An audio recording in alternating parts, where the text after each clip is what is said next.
Bueno, pues bienvenidos, bienvenidas a esta penúltima sesión del Seminario Universitario La construcción de lo político en la Edad Media, que dirige y protagoniza hoy la doctora Núria Correal Sánchez de la Universidad de Valladolid, con la ponencia Jaque al Rey, escenificación y propaganda en la farsa de Ávila 1465. Pues Núria, somos todos tuyos.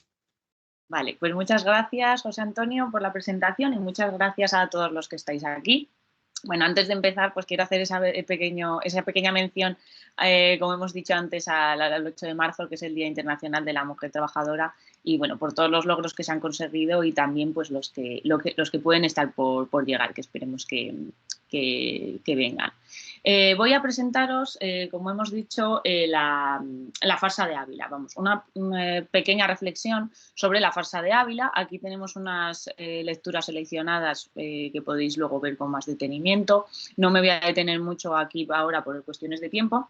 Este va a ser el índice, el orden que voy a seguir en la exposición. Primero voy a hablar de la farsa como un drama en 3 actos, ¿vale? Esa es una licencia, como os voy a decir ahora, que me he permitido en esta exposición, describiendo y comentando cómo se llevó a cabo este acontecimiento según las fuentes de la época.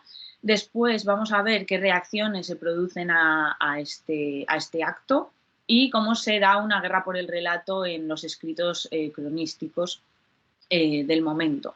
Después vamos a reflexionar sobre su naturaleza, sobre cómo configura un golpe de fuerza dramatizado y por último vamos a hacer una pequeña incursión literaria en unas coplas en verso, que son las coplas de Mingo Reburgo, que están estrechamente relacionadas con la farsa de Ávila, como vamos a ver.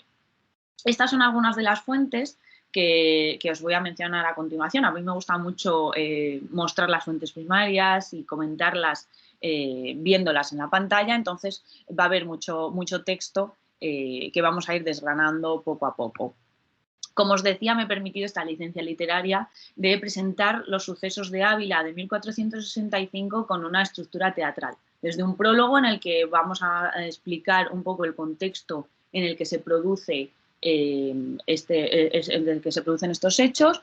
Después comentamos dónde y cuándo se llevan a cabo, cuáles son los sujetos que participan en él, cómo se prepara una escenografía, literalmente, para llevarlo a cabo, y por último la división esa en 3 actos del desarrollo de la escenificación.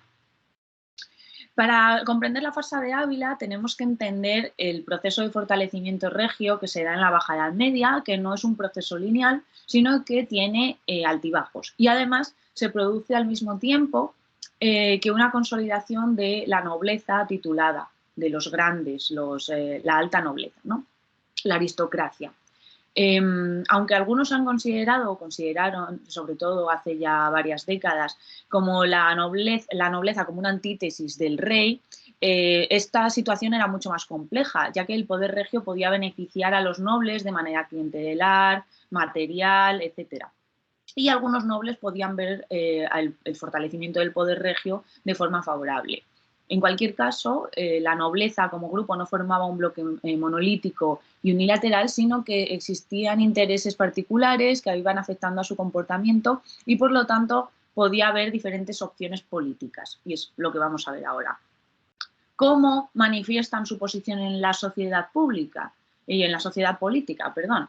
Mediante la comunicación en diferentes planos, el discurso, la ritualidad, el arte, y vamos a ver un ejemplo en la farsa de Ávila. Los grandes linajes que hemos dicho que se van a fortalecer en estos momentos van a mostrar, algunos de ellos, su descontento al rey Enrique IV de Castilla, que sube al trono en 1454. Este descontento se va a configurar en torno a ligas y confederaciones, sobre todo desde 1464, con una facción rebelde de nobles que se consideraba por parte de los coetáneos dirigida por el marqués de Villena, Juan Pacheco. Estos nobles rebeldes van a llevar a cabo diferentes actuaciones para solicitar al rey pues, determinados cambios y en las que también se vierten sobre él varias acusaciones. Tenemos, por ejemplo, el Manifiesto de Burgos del 28 de septiembre, que muestra ahí en la pantalla, de 1464, donde se acusa al rey de blasfemias, de presencia de musulmanes en su corte, de mala administración de justicia, problemas económicos, devaluaciones de la moneda, no se pagan libramientos a caballeros, etcétera. Bueno, una serie de acusaciones de muy diversa índole, que se aumentan en las vistas de Cigales Cabezón en noviembre de ese mismo año, un par de meses después, y que se plasman finalmente en la sentencia de Medina del Campo ya en enero de 1465 y que supone el momento cumbre de ese afianzamiento nobiliario por la lucha por el poder y su legitimación, en un intento de limitar el poder regio y de influir en él lo máximo posible.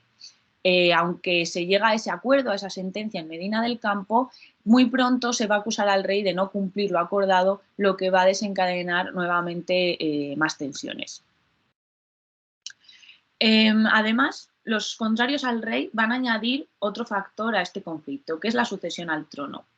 La nobleza rebelde va a enarbolar una causa dinástica y cuestiona la legitimidad de la princesa Juana, hija de Enrique IV y Juana de Avís, y frente a ello van a proponer como alternativa al infante Alfonso, que es el hermanastro de Enrique IV. Frente a esta situación va a haber ciertas deliberaciones sobre cómo actuar, como por ejemplo la de Pedro González de Mendoza, obispo de Calahorra, que en este fragmento que vemos en la pantalla, bueno, se debate sobre si hay que obedecer a los reyes o destituirlos si su comportamiento no es el esperado, ¿no? Entonces él concluye que hay que obedecer a los reyes, aunque sean indoctos, porque son mayores las destrucciones que padecen los reinos divididos que las que se sufren de un rey inhábil. Es decir, mejor un rey inhábil que un reino dividido, que un reino en guerra.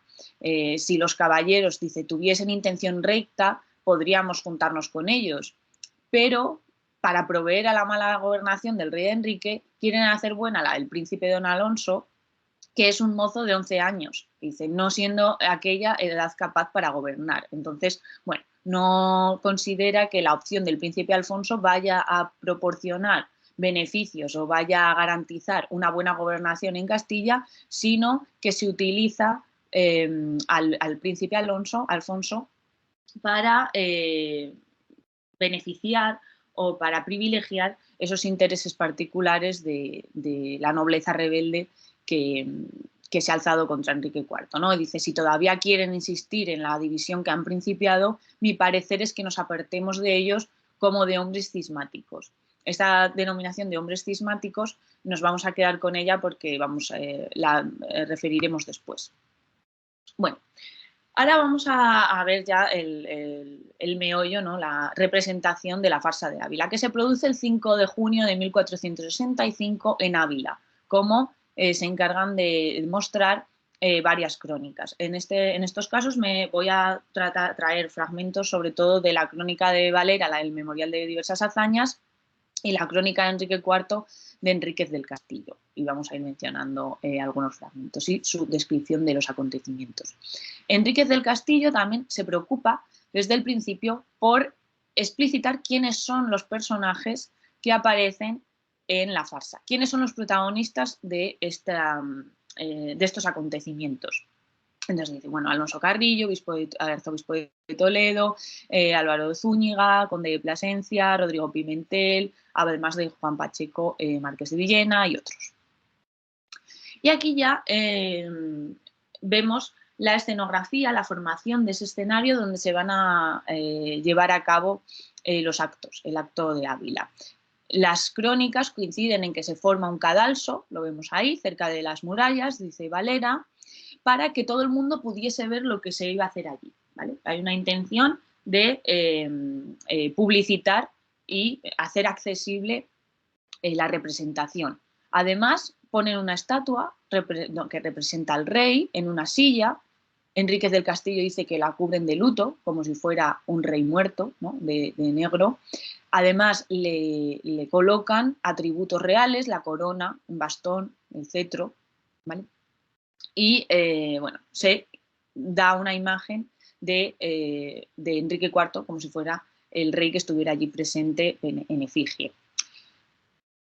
Después pasaríamos al acto 1, cuando ya se lleva a cabo una actuación propiamente dicha. Y lo primero que se hace es la lectura de cargos. Dice muchas querellas, los agravios, las causas para esta deposición, por qué se va a deponer al rey. Dice con gran pesar y contra su voluntad, ¿no?, para justificar la actuación. Después se pasa directamente al derrocamiento del rey, de manera física. Dice Enríquez del Castillo lo mismo, que mandaron leer una carta, y después va describiendo cómo se produce este derrocamiento. Dice, el arzobispo de Toledo le quita la corona porque merecía perder la dignidad real. Álvaro de Zúñiga le quita el estoque, la espada, porque merecía perder la administración de justicia. Todo simbólico, ¿no? La corona como ejemplo, como metáfora de la dignidad real, el estoque y la espada como símbolo de la administración de justicia. Después, la gobernación del reino, se le arrebata el bastón. Aquí dice que fue el conde de Benavente, después vamos a ver otra versión. Y por último, Diego López de Zúñiga le derriba la estatua de la silla porque merece perder el trono. Valera, más o menos, narra lo mismo, con la salvedad de que dice que es Juan Pacheco el que le quita el cetro real, el de la gobernación, ¿no? Dice, y le quitaron todos los demás, los otros ornamentos reales, y la gente que lo veía gemía y lloraba. Hay el componente afectivo y emocional presente en esa forma de hacer pública una deposición regia, que luego comentaremos. Esta es una de las representaciones que se hace de la farsa de Ávila en el siglo XIX, donde se muestra a los nobles, bueno, con la efigie de Enrique IV y cómo se está derribando la silla en la que se sienta, ¿no? Vamos a ver luego también otro ejemplo y lo comentamos.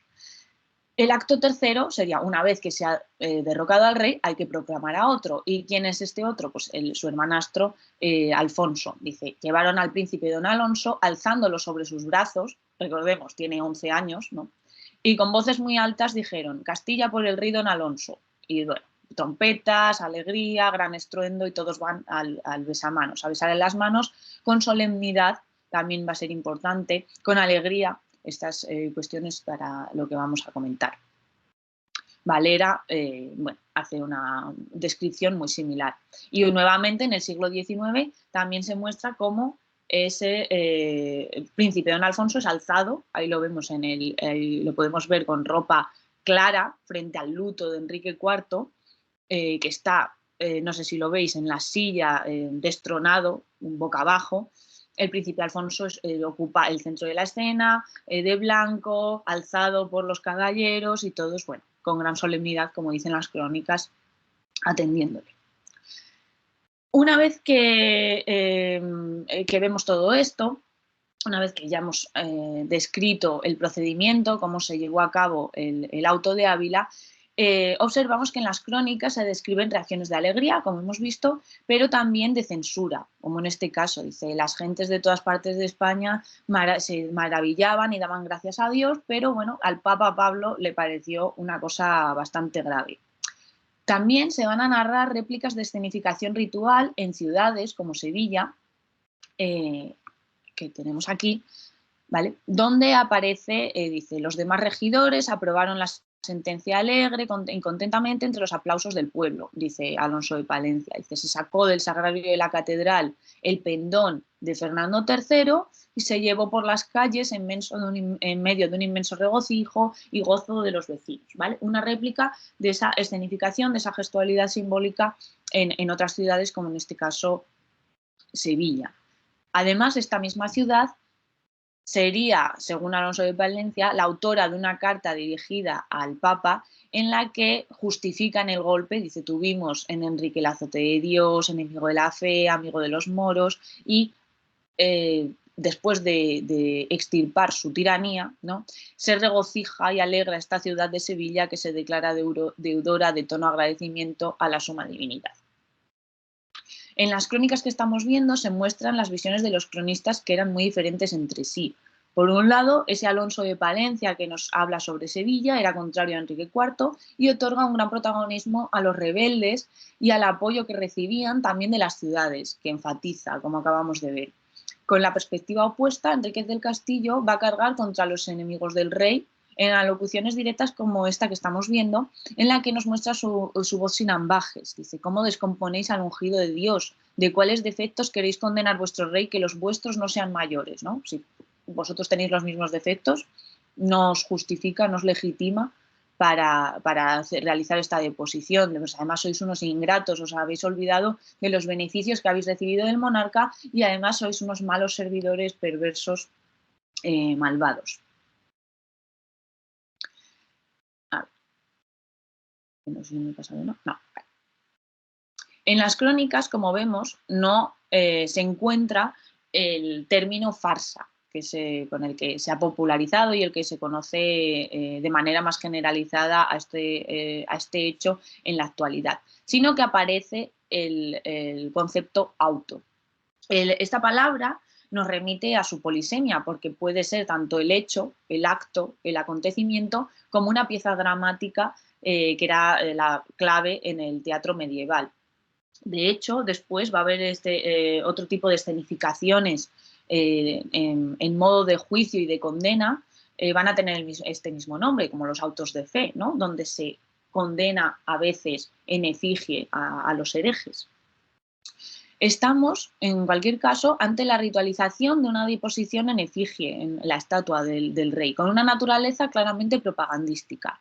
Es decir, que constituye un ejemplo de propaganda gestual llena de símbolos, como hemos visto tanto en Ávila como en Sevilla. Además, podríamos preguntarnos de dónde sale este procedimiento. Y bueno, parece que toman referencias de los funerales reales, que a veces se celebraban con efigies, como una posible materialización del interregno entre un rey y otro, y también de otras deposiciones anteriores, como por ejemplo la deposición del infante Enrique, maestre de Santiago, en 1431, con algunas diferencias, pero que sigue un modus operandi similar. Es importante esta ritualización y no es nada anecdótico. ¿Por qué? Porque los gestos no constituyen solo un ceremonial, sino que forman parte de un sistema con significado y lógica, como ya subrayaba Legoz en algunas de sus obras. Además, este auto de Ávila va a servir para acentuar la legitimidad del nuevo rey, como decimos, con esa función propagandística, y sirve para mostrar el paso de una elección privada, que es el nuevo rey Alfonso, que sería Alfonso XII, a una aclamación pública. ¿Por qué? Porque se incorpora a la ciudad en ese proceso. La ciudad va a formar parte de la deposición. De hecho, se busca con ese cadalso que todo el mundo que se acerque pueda ver lo que ocurre. Y luego en las crónicas sí que se subraya como, bueno, pues hay trompetas, hay regocijo, hay gemidos al principio y llantos, es decir, una participación colectiva en el ritual. Como os decía, la palabra farsa no aparece en las fuentes coetáneas, sino que la encontramos en obras posteriores. Y según algunos autores, como Angus MacKay, es una palabra adecuada porque resaltaría su carácter teatral y de hecho conecta los acontecimientos de Ávila con las cencerradas carnavalescas, con los Chiarivari y este tipo de celebraciones. No obstante, podemos debatir después sobre la pertinencia de utilizar ese término reivindicado o publicitado posteriormente, o remitirnos y hacer uso de la noción auto, que es la que aparece en las crónicas, como hemos estado viendo, el auto de Ávila. Otra palabra que aparece en las crónicas para definir lo sucedido en Ávila es la del cisma. ¿Vale? Aparece tanto en el habla del cardenal Mendoza, bueno, de momento obispo de Calahorra, como en la crónica de Enríquez del Castillo que hemos mostrado. ¿Qué quiere enfatizar la palabra de cisma? Pues la división, ¿no?, que se provoca en el reino y que va a dar lugar a una guerra civil.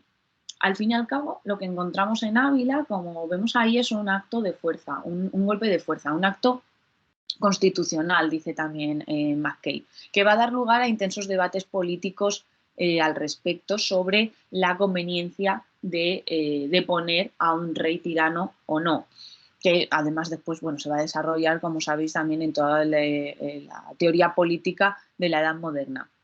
Esta fue obra de una minoría con acceso al poder que va a actuar de forma conspirativa, lo que puede encajar en una definición contemporánea de golpe de Estado, ¿no? Se presenta el acto de Ávila como una restauración del orden, de la rectitud frente a una situación degradada. Se rompe, por tanto, con Enrique IV y se le niega cualquier tipo de legitimidad, tanto la carismática, el honor, la religiosa, el gobierno, jurídica, etc. Pero no pretenden subvertir el orden monárquico, es decir, el orden monárquico no se cuestiona. ¿Por qué? ¿Y qué es lo que hay que hacer entonces? Pues buscar una alternativa dinástica que va a ser el príncipe Alfonso. Además, es interesante señalar que en las fuentes no se menciona solo a la nobleza, como hemos visto, sino que también se busca el posicionamiento de las ciudades, donde cobra igualmente importancia lo gestual y lo simbólico, como hemos visto en el caso de Ávila, también con el cadalso, y de Sevilla. Todo esto, en definitiva, lo que nos va a reflejar son los cambios en el diálogo rey y reino que se están produciendo en la Baja Edad Media. Aquí vemos esta deslegitimación total de Enrique IV en la crónica de Valera, que hemos dicho que es una deslegitimación carismática, religiosa, de gobierno y jurídica, y bueno, aquí aparece más o menos resumida, ¿no? De hecho, se plantean incluso acusarle ante el Papa de herejía, pero bueno, defienden que lo más sabio es la privación del tirano, porque bueno, no tiene prudencia ni otras habilidades, y de hecho dicen ninguna otra cosa le quedaba salvo el nombre de rey, ya ha perdido todo, ¿no? Y el cual quitado, si le quitamos el nombre de rey, él era todo perdido, ya no le queda nada más. Además dice que esto no era cosa nueva en los reinos de Castilla y León, que los nobles y el pueblo de ellos eligieran rey y lo depusieran, ¿vale? Y ahí añade unos ejemplos de Alfonso X y la guerra entre Pedro I y Enrique de Trastámara, como referencias previas y antecedentes de este tipo de actuaciones. Y para finalizar vamos a hablar de esta pequeña pieza literaria que os decía al principio, que son las coplas de Mingo Rebulgo, donde vamos a observar huellas en verso de la farsa de Ávila. Estas coplas toman la forma de un diálogo pastoril alegórico, protagonizado por dos pastores. Por un lado, Mingo Rebulgo, que va a representar más o menos la res pública, y Gil Arribato, que va a ser la profecía. Ahora veremos por qué. Estos dos pastores, Mingo Rebulgo y Gil Arribato, van a estar debatiendo sobre los desastres que sufren tanto ellos como el resto de pastores y sus rebaños. ¿Quién es el causante, el culpable, responsable de estos desastres? Candaulo, que es identificado como Enrique IV. Es el pastor jefe y es un inútil, un incompetente, deja entrar a los lobos que atacan a los rebaños, se pasa el día holgazaneando. Por ejemplo, en esta copla tercera que tenemos ahí, dice: sé que en fuerte ahora echamos cuando a Candaulo cobramos por pastor de nuestro hato. ¿En qué momento se nos ocurrió poner a Candaulo de pastor? Dice: ándase tras los zagales por estos andurriales todo el día embebecido, holgazando sin sentido, que no mira nuestros males. Es un pastor que se dedica a holgazanear, a sus divertimentos con los zagales, no mira nuestros males, no se preocupa por la situación de los rebaños que están sufriendo los ataques de diferentes lobos, lobas, y además las perras que tienen que protegerlos, que identifican la justicia, la paz y demás, son lobas hambrientas que no tienen mucha, y flacas, que no tienen mucha fuerza para realizar esta defensa, ¿no? Entonces vemos las mismas acusaciones que se vertían por parte de la nobleza, sobre todo, contra Enrique IV. pero no se llega a identificar a Candaulo con un tirano, ¿no? Son acusaciones parecidas, bueno, como ahora veremos, a las que hacía Mendoza, el obispo de Calahorra, en las que reconoce los errores de Enrique IV, pero no se justifica un alzamiento contra él. Y ahora vemos por qué. En esta copla sexta habla sobre cómo le quitan los atributos de pastor a Candaulo, cómo se le ataca y dice, uno le quiebra el cayado, otro le toma el zurrón, otro quita el zamarrón, y él tras ellos desbabado, y aun él torpe majadero, que se precia de certero, fasta aquella zagaleja, la de Návalus y Teja, lo ha traído al retortero. Entonces, bueno, esta copla lo que nos muestra eso, cómo se quitan los atributos, se le arrebatan unos muchachos, le arrebatan los atributos al pastor, lo dejan sin cayado, igual que se había dejado al rey sin cetro en Ávila. Además se hace mención, dice, que a una zagaleja, a una muchacha de la de Návalus y Teja, que se ha identificado con Lusitania, con Portugal, o sea, una muchacha de Portugal, su mujer, Juana de Avís, que lo ha decepcionado. ¿Por qué? Bueno, pues por esa acusación de que la infanta o princesa Juana no era hija de Enrique IV, sino de otro hombre, Beltrán de la Cueva. Entonces, bueno, ya está su mujer, esta portuguesa, le ha traicionado. Además, tenemos el personaje de Gil Arribato, que en la copla 21 y en otras anteriores va a atribuir los males sufridos a los pecados de los pastores o los pecados del pueblo, habría que interpretar. Y hace una serie de vaticinios y predicciones. Por ejemplo, anuncia la llegada de una gran tormenta, la llegada de 3 lobas, que son el hambre, la guerra y la peste, y también un nuevo rey bueno. Pero rechaza acciones directas contra él. ¿Por qué? Porque solo Dios puede cambiar un rey por otro. Y lo vemos en esos versos. Dice, saca, saca de tu seno la ruindad de que estás lleno, y verás cómo será que éste se castigará o dará Dios otro bueno. Es decir, que los hombres no tienen la capacidad o la potestad de cambiar un rey por otro, un pastor por otro. Y va a ser Dios el que va a cambiarlo. Según Fernando de Pulgar, que glosa estas coplas hacia 1480, fueron compuestas en 1464, es decir, antes de la farsa de Ávila. Esto nos podría llevar a pensar que es un poema profético, que está profetizando lo que ocurre después. Bueno, pues no, porque la crítica posterior contemporánea, bueno, ha llegado a la conclusión de que es una composición inmediata, que se hace inmediatamente después a los sucesos de Ávila y que recurre a un truco retórico que es el de la profecía cumplida. Es decir, narrar acontecimientos que ya han sucedido como si hubiera sido escrito de manera anterior y se estuviera adivinando el futuro. Pero, bueno, evidentemente pues no era así. En principio, no se conocía el autor de estas coplas, se trataba de unas coplas anónimas y reconocer su autoría pudo suponer otro problema, aunque en la actualidad se atribuyen con gran consenso a Íñigo de Mendoza, un fraile franciscano, por varios motivos. Entre otros, este rechazo a los rebeldes contrarios a Enrique IV, que ya había mostrado Mendoza en otras coplas, las coplas de Vita Christi, es muy similar. Además, en estas coplas de Vita Christi hace mención explícita a las coplas de Mingo Reburgo. Además, recuerda al habla de Pedro González de Mendoza que traíamos al principio. Por lo tanto, correspondería a esos intereses familiares del linaje de los Mendoza, ¿vale? Reconocemos que Enrique IV tiene una serie de defectos, una serie de problemas que ha traído al reino y que hay que solucionar, pero la deposición y el inicio de una división en el reino no es la solución que se busca, ¿no? Y al final, estas coplas lo que representan también es otro nivel de comunicación política. Por un lado teníamos los acontecimientos de Ávila y por otro lado tenemos estas coplas. Estas coplas están más bien dirigidas a un público cortesano. Íñigo de Mendoza formaría parte de la corte y además van a tener un gran éxito de circulación, pero ya en el reinado de los reyes católicos. Y se conocen al menos 25 impresiones desde 1485 a 1632, lo cual, bueno, pues es bastante importante y considerable.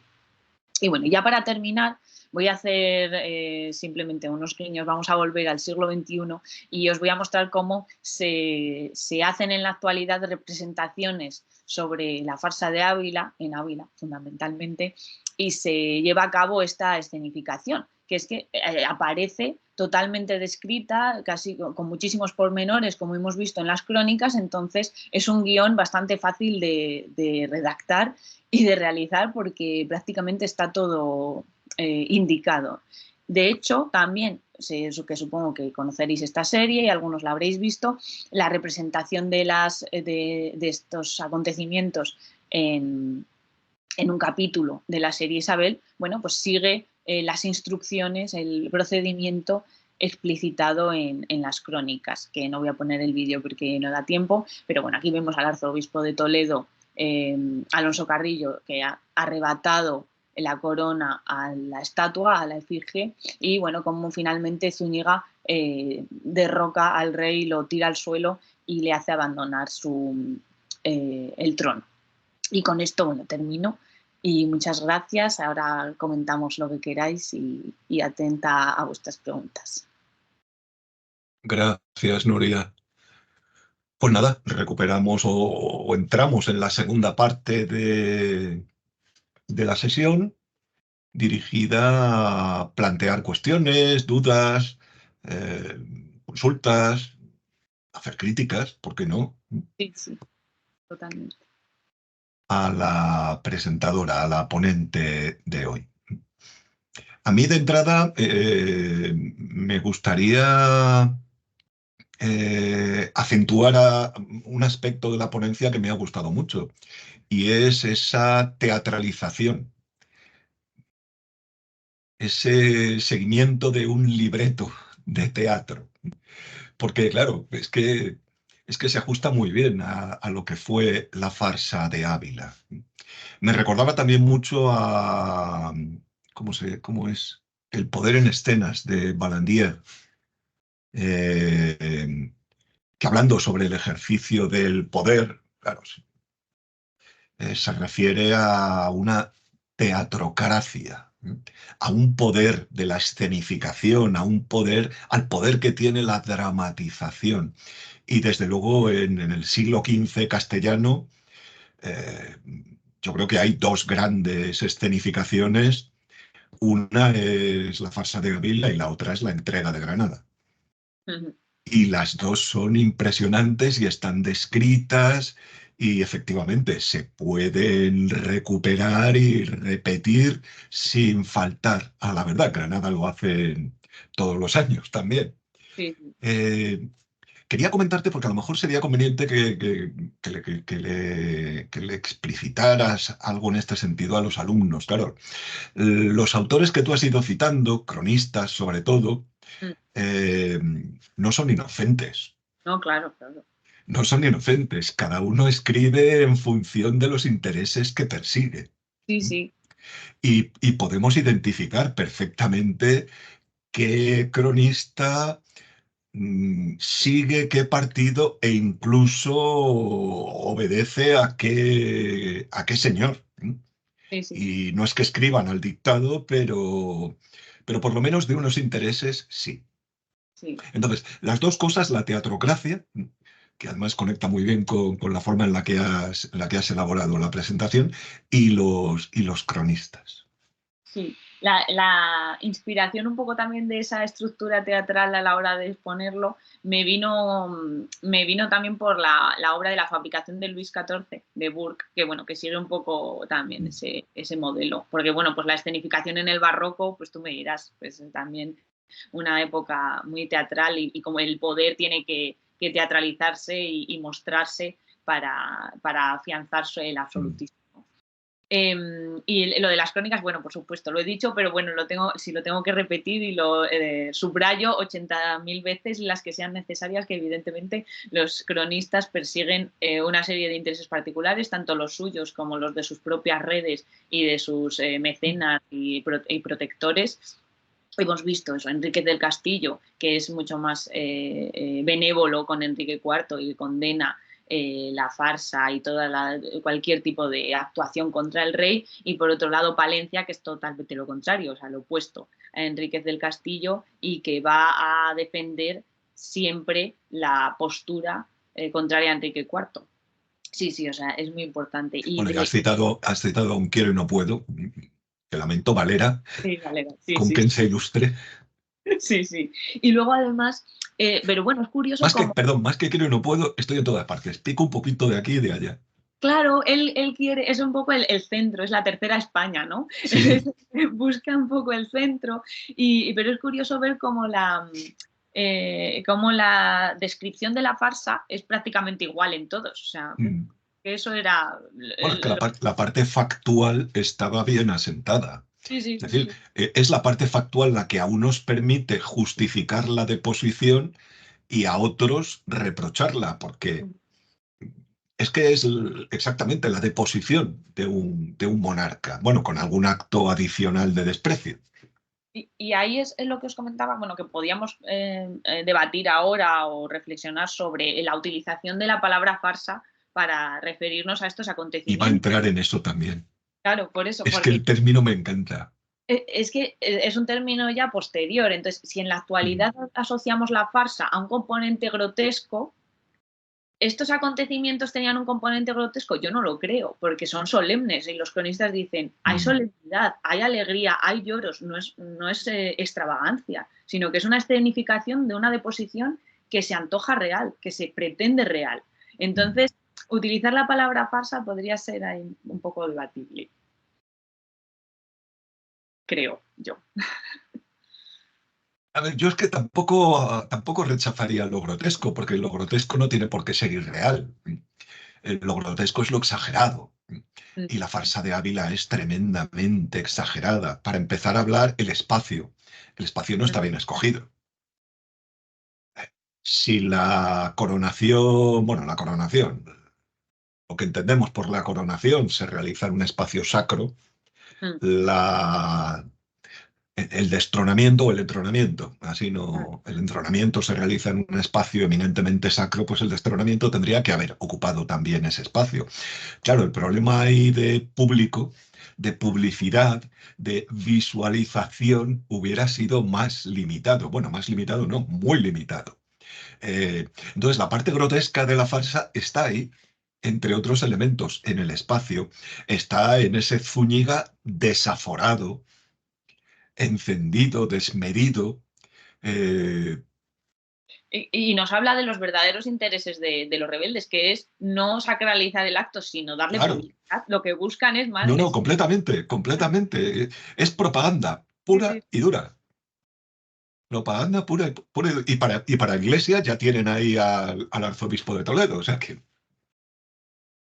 Pero sí, sí, yo por eso no abandonaría el término farsa. A mí me parece que se incorpora bien, siempre que lo maticemos, es decir, que no pensemos que esto fue una chabacanada, que fue un...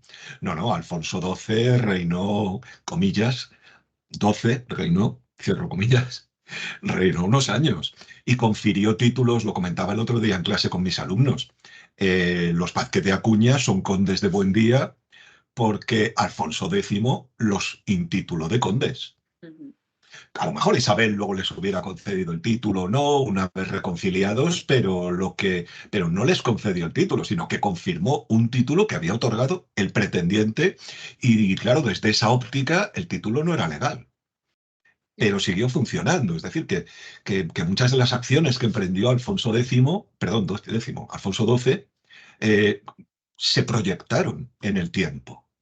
sí, sí, sí, claro, sí ejerce como No, rey. no, claro, ejerce como tal en esa parte de España que controla, que, como decías tú, de Castilla. Sí, en este caso sí, de Castilla. Sería la tercera Castilla, Diego de Valera. Mm. Ay. Bueno, nadie a ver, por ahí en el chat me parece que había algo. Mm.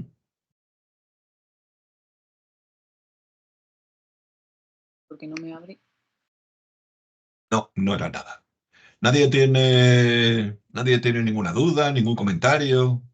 Algo que, a ver, a mis alumnos la ponencia de Nuria os viene muy bien, así que podíais comentar algo. A ver.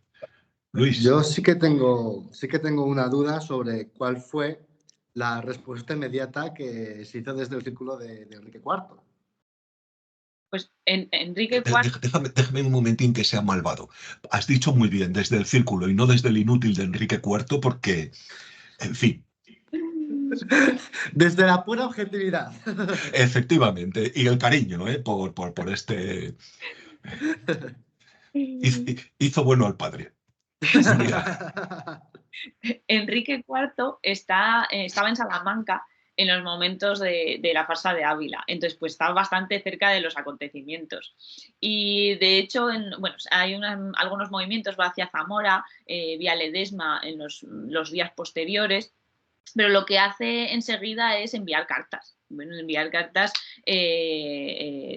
denunciando y, por supuesto, bueno, pues quejándose y acusando a estos rebeldes de, bueno, de haber llevado a cabo esta... Tenía otro documentillo, pero no lo he puesto porque ya me pasaba de tiempo y de extensión, que era una carta, unos fragmentos de Enrique IV, donde se, por supuesto, como no podía ser de otra manera, pues se deslegitima totalmente esta actuación y no si quieres comentarla brevemente, tenemos unos minutos. O sea que... Es que no la tengo abierta, lo tenía en el Word y lo tengo por ahí perdido. En la nube del ordenador. Pues, entonces, por no ponerme ahora a buscarlo, pero bueno, o sea, por supuesto, bueno, pues como no puede ser de otra manera, como os digo, pues hay un rechazo frontal a los acontecimientos y en esa carta se empieza a hacer ya referencia a acusaciones o denuncias que van a aparecer mucho, sobre todo en la crónica de Enríquez del Castillo, que como he dicho antes es la que más recoge la voz del rey, que es ese lamento por la ingratitud de los nobles que después de haber recibido tantos beneficios por su parte, pues llevan a cabo este tipo de actuaciones. Y bueno, y los llama un poco a la obediencia, pero no... Bueno, yo añadiré que Enrique IV era muy de mandar cartas en vez de mandar soldados. También, sí, sí. En el caso de Cuenca, a ver, es la ciudad que me he dedicado a estudiar. En el caso de Cuenca, Cuenca sobrevivió a la nobleza territorial y a la nobleza rebelde por sus propias fuerzas y con sus propias ganas, porque si es por la ayuda que le prestó Enrique IV. Sí, bueno, y esa es una de las críticas que le hacen los nobles, que se dedican Claro. a la guerra, que es que sí, que está muy bien en su corte, rodeado de musulmanes, de moros, como dicen ellos, y a sus divertimentos, pero La no Guardia Mora. también. Sí, sí. Alicia. Sí, Alicia. ¿Qué tienes frío? Uno, tienes No se frío. oye, Dos, lo que no tenías era el audio. Sí, tengo frío, es que estoy un poco pachucha. Bueno, yo por lanzar una lanza a favor de Enrique IV, que ya veis que a mí sí me gusta, yo Voy a tengo que quitar decir el que en audio. Burgos sí que mandó tropas, sí que mandó hombres, sí que cuando los nobles se rebelan, manda allí al futuro condestable de Castilla. Y en este caso, bueno, pues yo creo que los de Burgos, bueno, ya sabéis que se ponen del lado de Enrique. Bueno, durante mucho tiempo fue lo que hicimos el año pasado en el seminario de investigación. Sí que se pasan la pelota de qué hacer, porque el concejo no sabe qué hacer, el hijo del conde no sabe qué hacer, y el conde que estaba en un monasterio, el conde de Haro, que le guarda bastante lealtad, vuelve, se había retirado, iba a pasar sus días en esa vida bucólica, pues vuelve para meter caña a su hijo y decirle que qué es lo que ha hecho poniéndose del lado de Alfonso y que tienen que estar en la obediencia de Enrique. Entonces, en ese caso, bueno, es un poquito el lado contrario simplemente por mencionarlo. Me ha gustado mucho escucharla, Nuria. Ha sido... En Cuenca estaba Lope de Barrientos. Para los alumnos que no lo sepan, era el confesor de Enrique IV y obispo de la ciudad. La fuerza de la monarquía en la ciudad de Cuenca. Y desde que era pequeño su defensor, ¿no? Desde tiempos de Juan II. Sí, a ver, yo creo que el pueblo de Enrique IV, pues eso, al final la propaganda también de las crónicas nos afecta un poco, ¿no? Después, pero sí, seguro que tenía más aspectos positivos de los que... Pero hay que pensarlos mucho. Hay que pensarlos. Como hay alumnos por aquí y como además hace brevemente poco, les he dicho todo lo contrario a lo que estáis diciendo. Para mí no hay gobernantes buenos ni malos, no hay todo eso. Yo creo que simplemente hay momentos históricos y creo que hay que intentar, al menos yo lo hago, evitar los calificativos que seguramente a nosotros tendremos muchísimos de Enrique muchos personajes es históricos. ciego de Valera. Probablemente, dependiendo de la crónica que leamos, veremos una cosa u otra. Yo lo que tengo muy claro, porque además en el caso de Andalucía es una maravilla, si deja Palencia, que odia hasta niveles que no veamos a Marqués de Cádiz y otros que odian a quien sea. Yo creo que al final lo que está claro es que la farsa de Ávila, que es una cosa que se da, pero que en otros espacios, digo el caso andaluz, las crónicas representan lo mismo, pero a nivel local y regional. Es decir, al final yo creo que lo interesante es eso, cómo se está significando, que creo que es lo clave, que se puede utilizar muchísimos ejemplos. Claro, la farsa de Ávila es una probablemente de las más llamativas. Y yo creo que es un tema interesante, como yo suelo trabajar con mis alumnos, alguno habrá por aquí, que el tema es ese, es decir, cómo al final hay que representar también el poder. Igual que el Corpus Christi, que hablaremos nosotros la semana que viene, ¿no? Es decir, el poder hay que representarlo, no solamente sirve, sino que también hay que mostrarlo. Por eso los pregones, por todos esos elementos que hemos estado hablando tanto en esta sesión como en otras. Es decir, que yo creo que eso es importante. Pasa que la farsa de Ávila, podemos decir que para el siglo XV probablemente es la máxima manifestación de lo que sería la representación. Pero a mí es que me estoy viendo ahora mismo el cuadro que tienes detrás de Siena, y es que es la representación del poder del gobierno de los 9, ¿no? En Siena. Es decir, yo creo que al final es eso, representar el poder. Que sean buenos o malos, la verdad que no voy a entrar en eso porque cada uno tendrá su Déjame un momento que me lo ha puesto a... sí. Lo que tiene detrás Nuria representa en unos casos el bueno y en otros casos el mal gobierno, o sea que sí que se puede caracterizar. Lorenzetti lo tenía muy claro, se puede caracterizar. Dependiendo. Me has recordado, Enrique, perdona que te corté, al decir lo del corpus, que precisamente la farsa de Ávila se da unos días antes, se produce unos días antes de la celebración del corpus.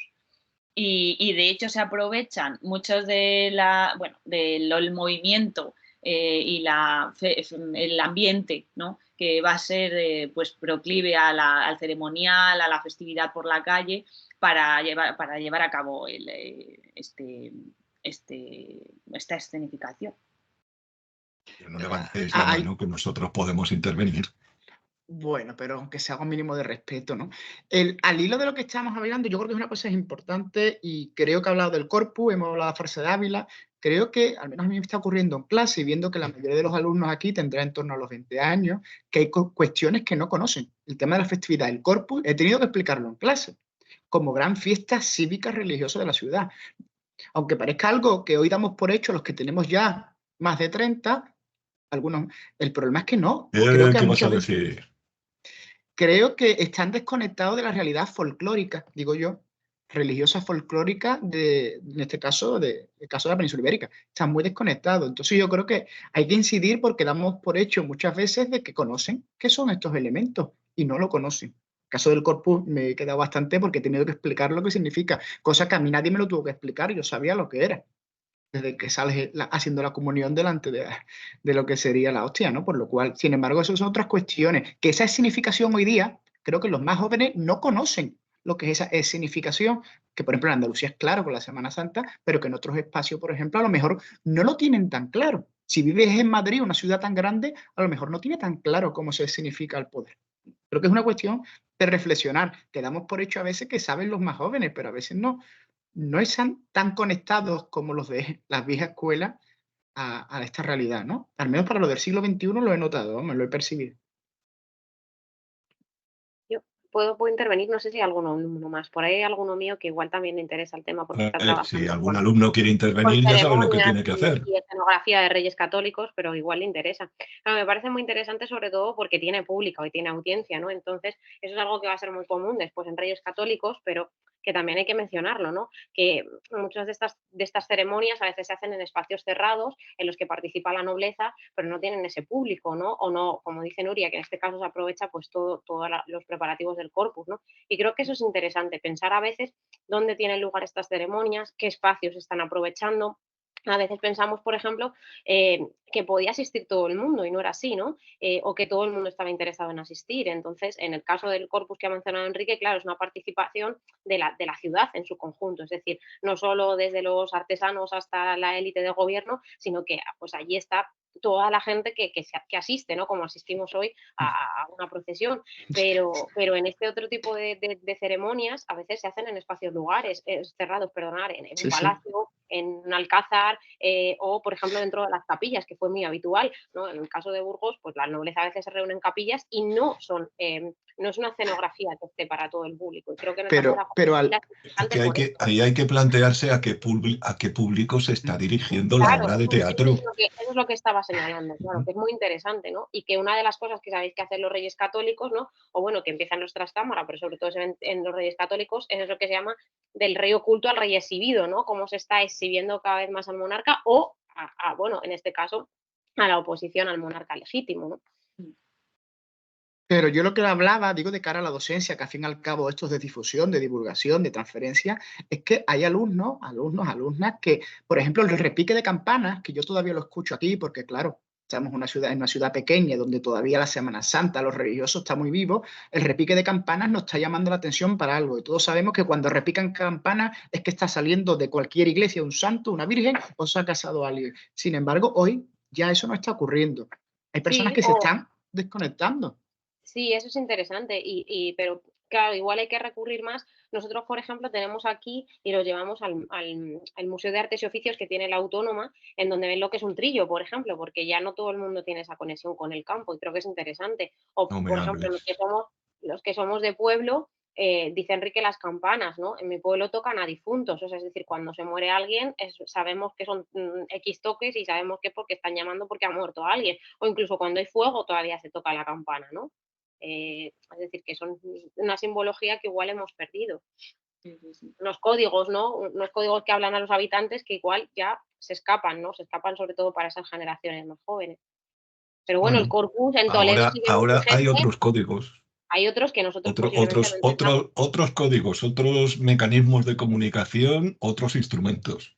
Pero creo que es interesante ver que en la ciudad hay un lenguaje que se habla a sus habitantes, que los edificios, que este tipo de elementos hablan a los habitantes, solo que tenemos que saber interpretarlos. A veces es que la broma se ha perdido, ¿no? Pero Bueno, Nuria, para finalizar, Bueno, ¿algo más? algún No, comentario, algo, no sé. nadie más. Yo quería hacer una última precisión Sí. sobre que me parece interesante cómo la farsa de Ávila se puede utilizar para también entender y analizar ese juego propio de la nobleza bajo medieval. Pero me estoy refiriendo sobre todo a Juan Pacheco, como es uno de los grandes protagonistas de la farsa de Ávila y luego va a volver a las faldas de Enrique IV. Y luego se va a separar de ellas. Sí, es Por eso que, mismo. En fin, bueno, como sabes, lo de los Pacheco es... Esto es algo que tampoco conocéis porque probablemente estáis... ¿Alguno conocéis las aventuras del gran visir Isnogud? No. ¿No? Pues es el visir del califa en Bagdad en el siglo XIV, XV. Y todas las historietas son como los Asterix, o sea, cortitos, todas las historietas conducen a la misma historia. El visir que quiere ser califa en lugar del califa. Pues Pacheco no aspira a la corona, porque eso es un demasiado, pero quiere ser el alter ego del monarca en lugar del monarca. Él, su hijo, y si en un momento dado tienen que estar a favor, pues están a favor, cogen todo lo que pueden y después en contra. Y no se cortan un pelo. Bueno, Luis David me ha escuchado hablar mucho sobre Pacheco durante... Claro, sí. O sea que... Y la jugada les podía haber salido peor, que al final tampoco lo perdieron todo. Sí, sí. Bueno, pues ha sido una sesión muy entretenida. Ya sabéis que a mí la historia me entretiene, así que el término no es malo como el de farsa. Ha sido una sesión muy entretenida, hemos aprendido un montón y pues quedamos todos emplazados para la semana que viene, que será la última sesión que presentarán Enrique y Alicia, Alicia y Enrique. Pues nada, que paséis un buen fin de semana, menos mis alumnos que tienen que preparar una práctica. Igualmente. Venga, José Antonio, Venga, mándame la lista si puedes, por favor. te la mando ahora José mismo. Antonio, ¿a mí me puedes mandar la del día anterior que no estuve? O sea, ¿A qué? la del viernes pasado que no pude estar, ¿me la puedes mandar a mí también? La lista. Sí, por favor. ¿Queréis que os manden las listas de todas las sesiones? Yo en las que he asistido he estado tomando nota de mis alumnos, simplemente es de la... Sí, Vale, a mí con de esta. la- vale, muy bien. Pues nada, a la carta. Listas a la carta. Nos Bueno, vemos. es más cómodo Un mandarlas saludo. todas a todos. Venga, gracias. Chao. Adiós. Luego,